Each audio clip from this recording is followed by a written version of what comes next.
Hello, and welcome to I Hate Talking, a podcast about talking, including etymology, frustrating topics, current events, and other random subjects. I'm Adam. And I'm Steph. We are married, and we invite you into these discussions with us as we talk about the good and the bad of talking. We hope you enjoy today's episode.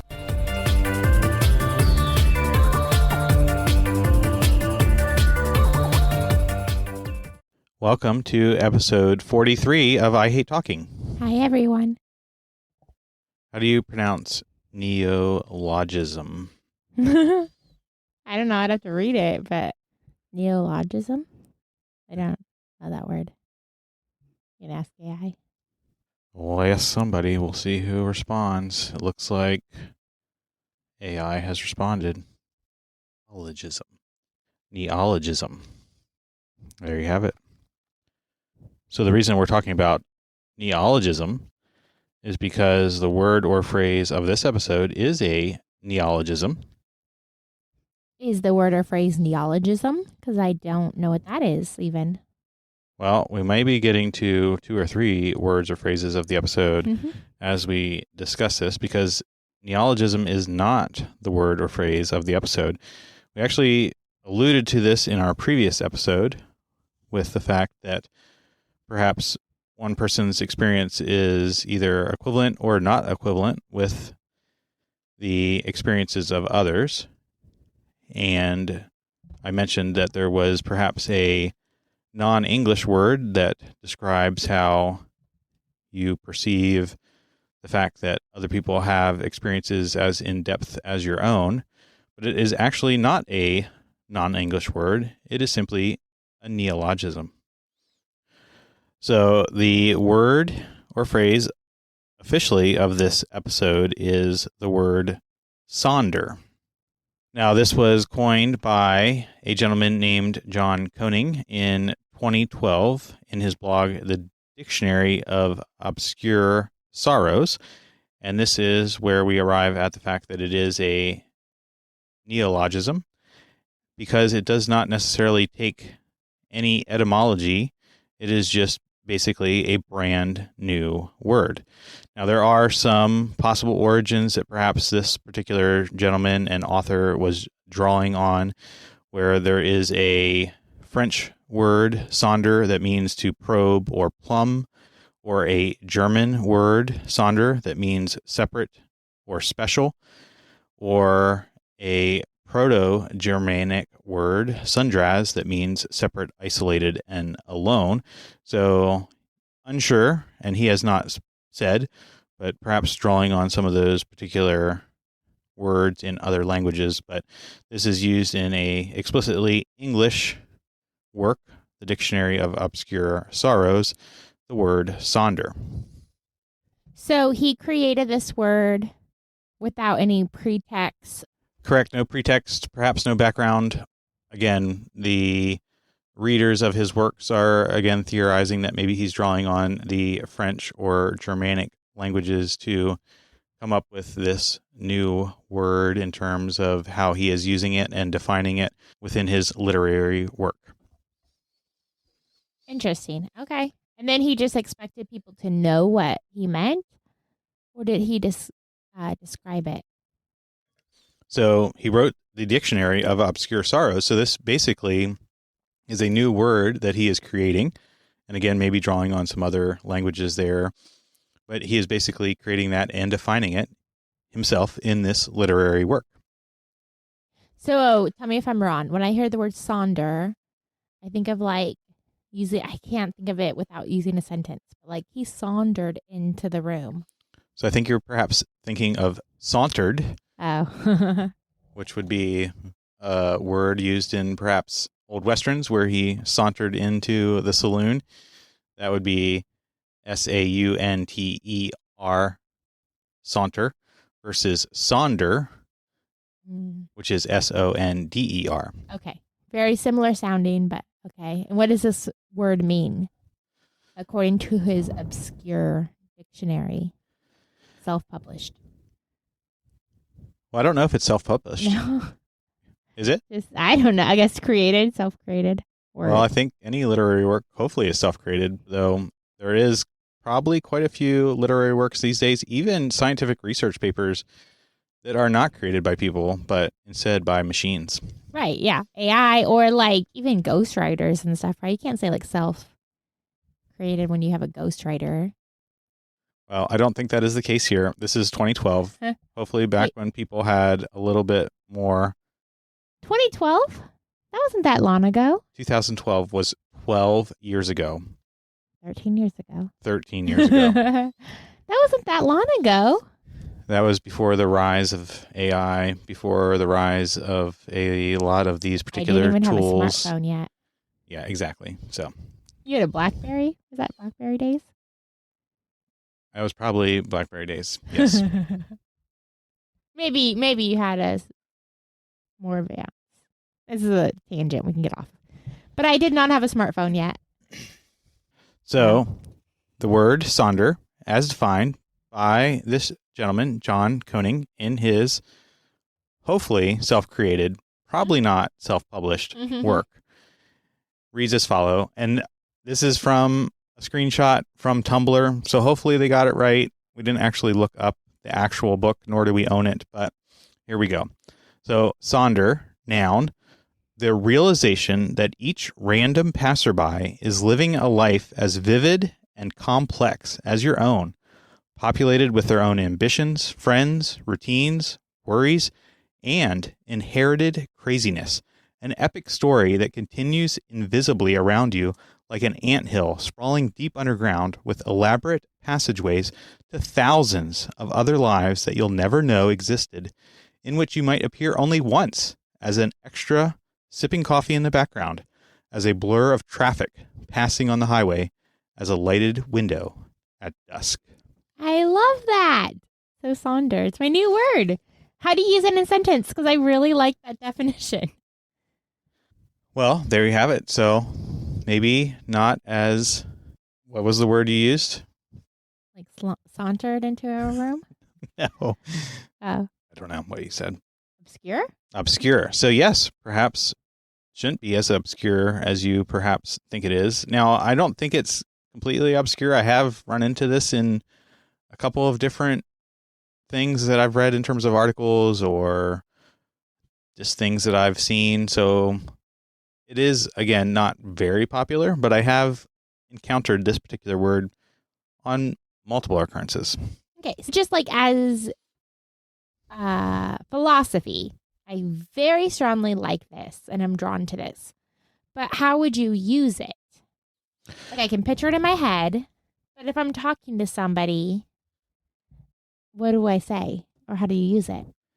So it is interesting to note that this does not appear in necessarily any official dictionaries.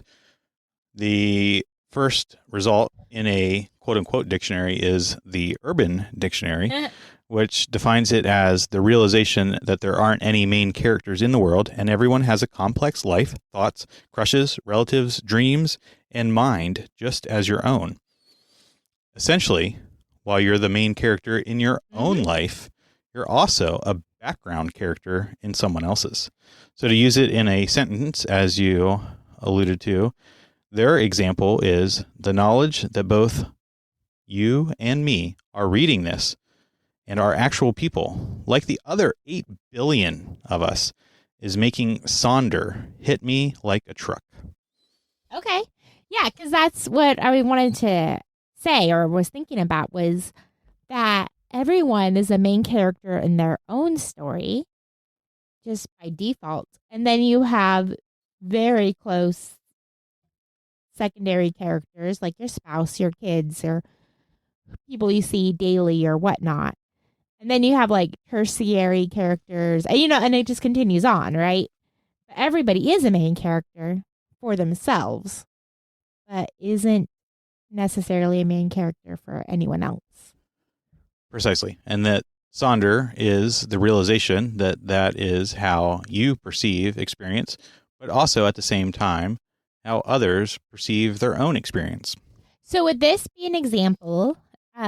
This sticks in my head. I've had similar experiences, but there's one specific incident, maybe, 5 or 6 years ago. It sticks in my head to this day. I was at Costco.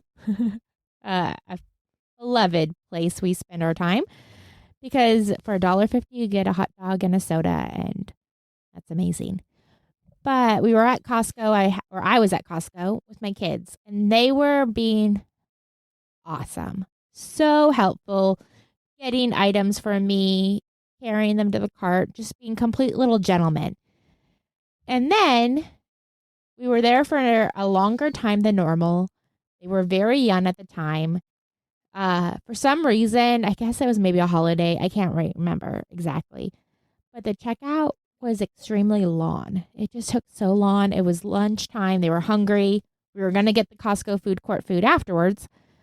So I gave them my phone and was like, here, just watch YouTube or whatnot, like Bluey or whatever it was, on my phone while we waited in line.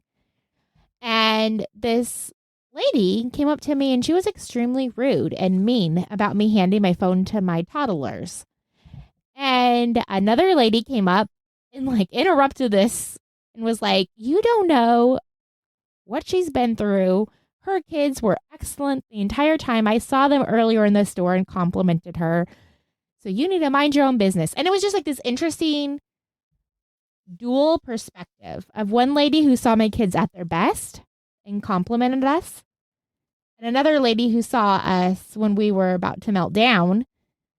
So obviously in my story, I'm the main character. But in this one lady's story that judged me, I was just a little blip. She probably doesn't remember this at all. But I still remember leaving, feeling so bad, but also thankful for that other lady who stood up for me. But I'm just a little blip in both of their radars, right? Neither of them probably remember that incident that is forever grained into my brain. So how would you word that? Is that the Sonder, or like, am I their Sonder? Or am I using it wrong? So as you sauntered through the checkout line, I don't think you experienced Sonder, because did you consider either of these other people's lives, and perhaps that the person that praised you is unable to have children and had to deal with that all their lives and found joy in seeing how other people's children behaved, or that the fact that the other lady that was commenting on it had lost her husband to brain cancer due to cell phone usage, and that was their experience in life. I thought the lady who stood up for me was super nice, and I was thankful for her. And I thought she was super brave, too, because I don't know if I would do that. And I thought the other lady was a mean old lady that's super jaded in life. And I still feel that way. So that's something different. I don't know if I know exactly the word that would be used to describe such an experience. Okay, so can you give me an example then in your life of Sonder? So I think perhaps when I'm going through a particular struggle or difficulty, or perhaps see somebody else going through a particular struggle or difficulty, that there is something that we talked about a long time ago, I think maybe even in our first 5 episodes, when we were talking about the How to Kill a Mockingbird, right? Walking a mile in their shoes or in their skin, as the quote may go.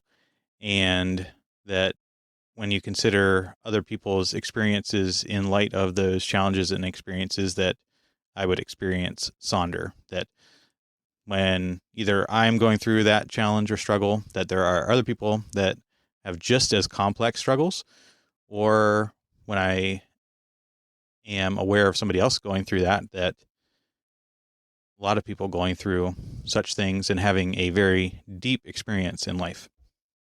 Right. So how does that not, my example, not Sonder though? Because I'm thinking of like a commercial that's really big right now, right? It literally, I've seen it multiple times. It brings me to tears every time. And it's about like several clips. But there's like a little kid. It shows a little kid having a meltdown. And this lady being like, okay, let's get a treat. Here, you want like a cookie? And these people are judging her, right? Like, oh, see, you need a discipline. But they didn't see, and then it flashes forward like what you didn't see. And this lady was taking this foster kid in. And this is their first afternoon together.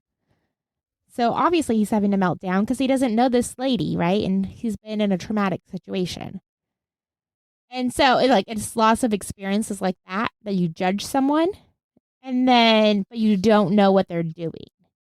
So how is my example not the way it is? I'm not saying trying to fight. I'm just saying how is it not? Because one person judged me without knowing the circumstance and the other person didn't. Right, but the experience that you had was focused on your own experience and the interactions that you had.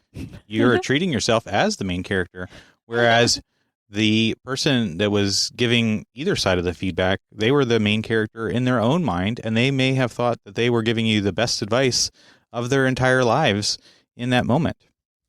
Right, but in that commercial, how that one lady's like, oh, you don't discipline your kids. She didn't know that wasn't their kid. But this was a foster kid they just met an hour beforehand. So perhaps they were not experiencing Sonder because they were not considering that you were having a particular experience that is as full and complex as their own. But you are describing your own experience as the key thing in this interaction.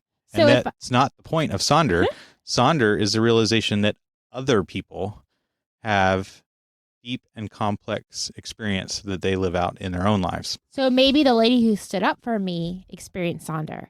And maybe if I thought about it and reframed it like that, instead of saying that grouchy old mean lady, if I thought, you know what, I don't know, maybe she just got back from the hospital and her husband's there and her kids aren't talking to her or something like that. Is that Sonder then?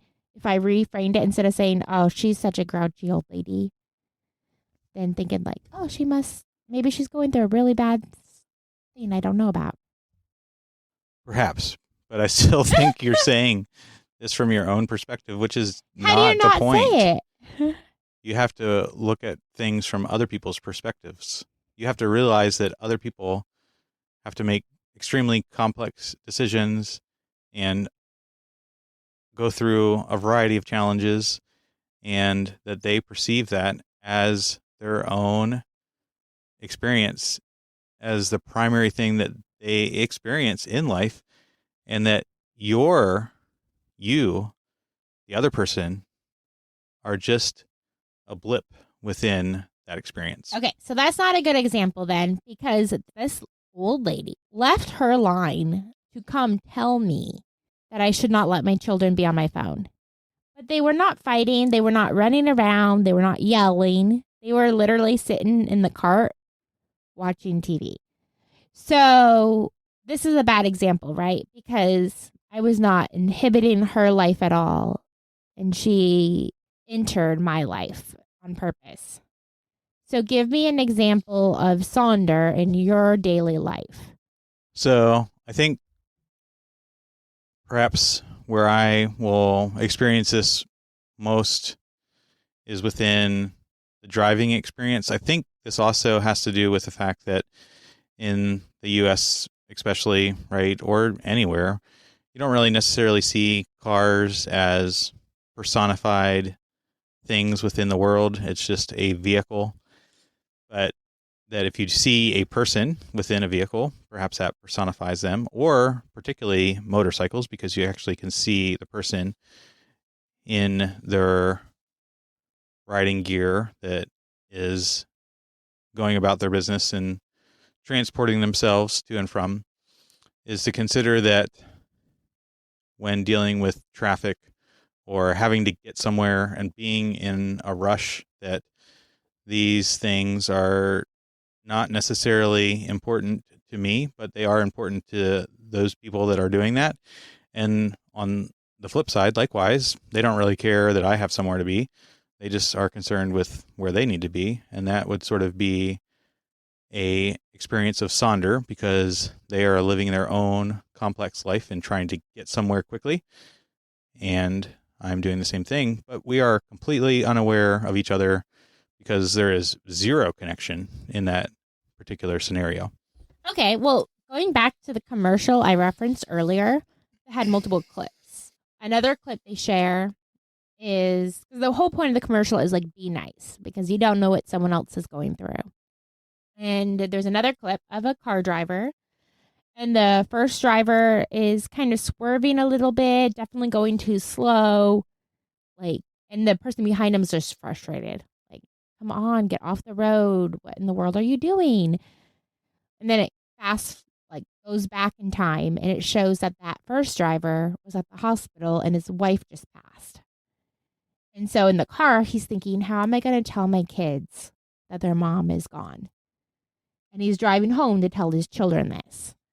So is that Sonder then? That the second driver did not know that his wife was passed and he was going home to tell his children. The second driver was just going to Starbucks or just going to work or whatever.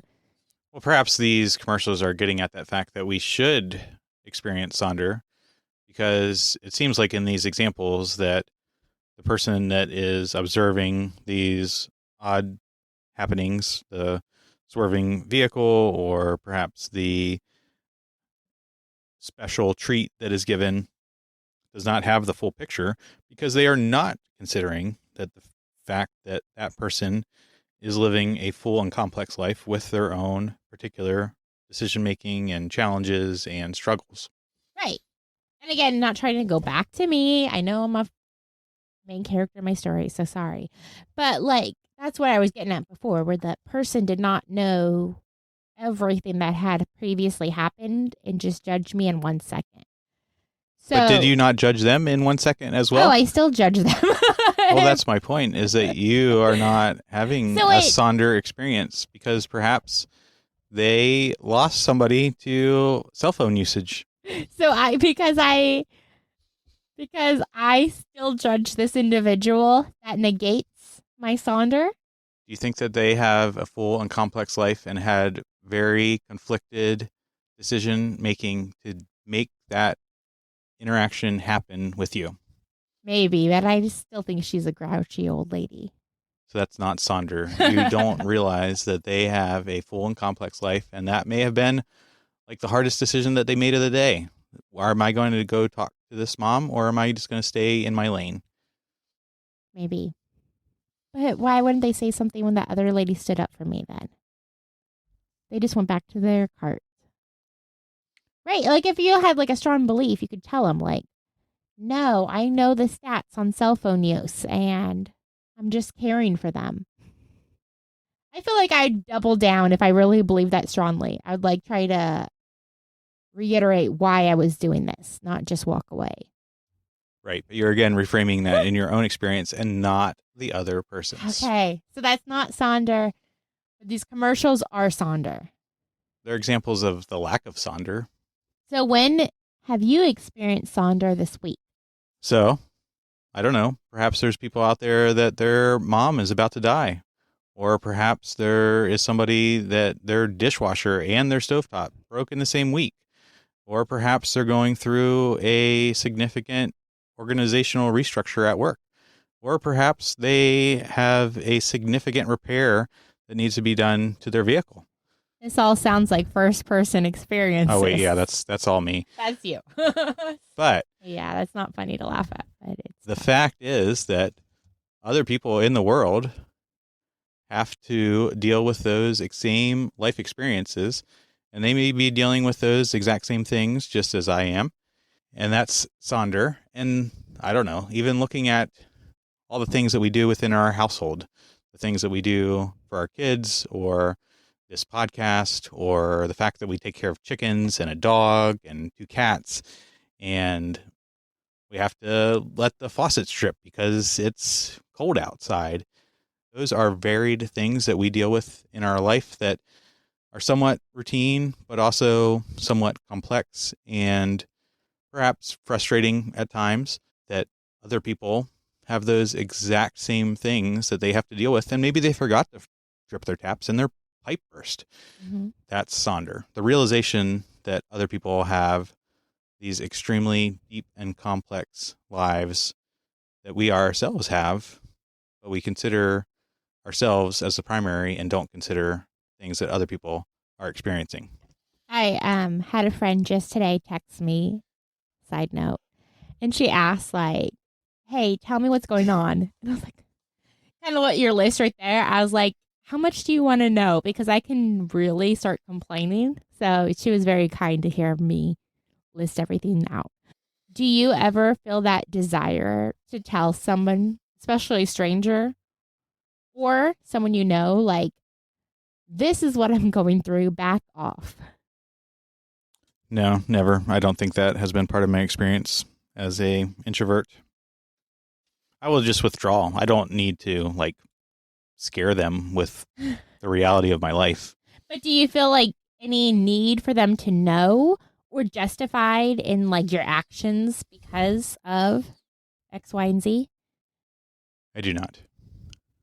Would you feel validated if they knew, or would that not validate you or impact you positively or negatively if someone knew what you're going through?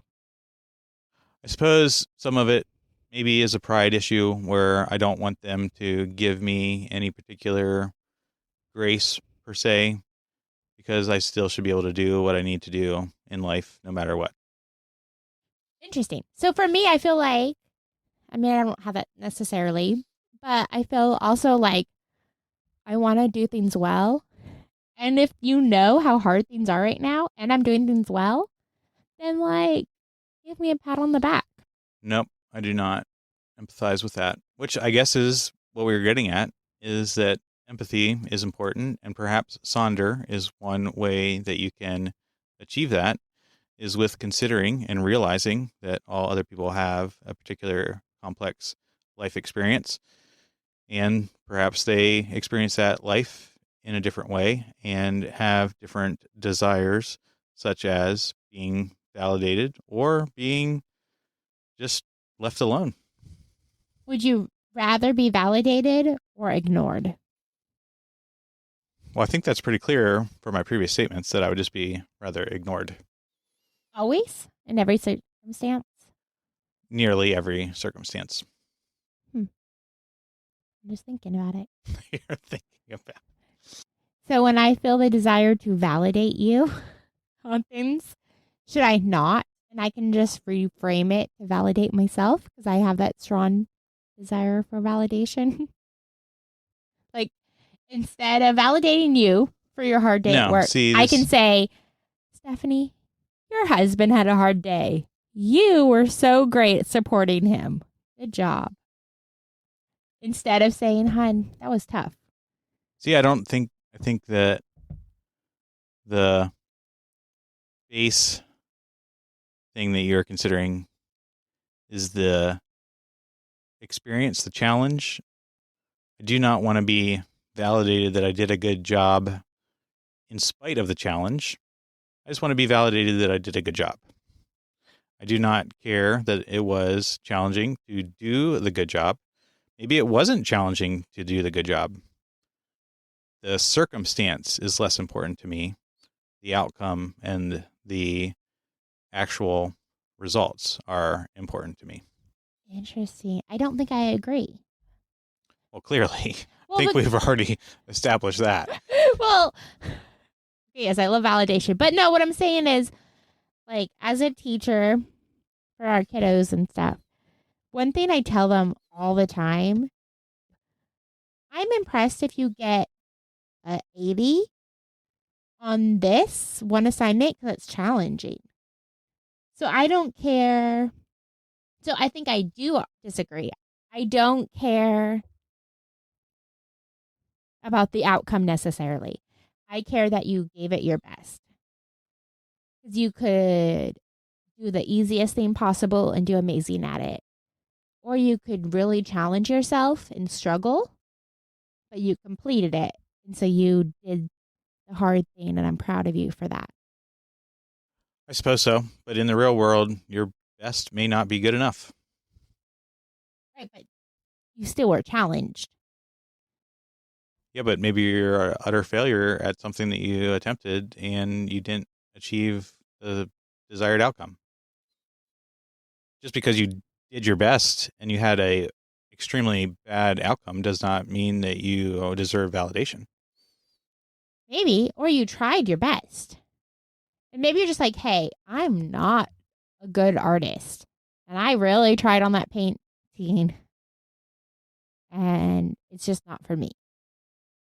Yeah, if you learn from that experience and move on and you know that you're not going to be a famous painter, then yeah, that experience can be for your own benefit. But if you continually try to paint a masterpiece and you continually fail because you do not have that skill, and you think that just because you're doing your best, that will be enough, perhaps it is not. Or you don't try at all because you're like, oh, that's too hard. But I know I'm really good at coding, so I'll take this coding class instead of this painting class, and I'll ace the coding. Well, there you go. Do what you're good at. No. I think that's a very relevant takeaway. I disagree. I think you really need to stretch yourself and try. And it takes a lot of bravery to do something that you're not good at.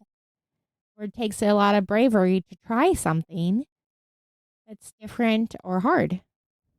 It's not a lot of bravery to do something that's easy. That's true. And I'm not discounting the fact that you should not try difficult things. You can expand your horizons and gain more skills.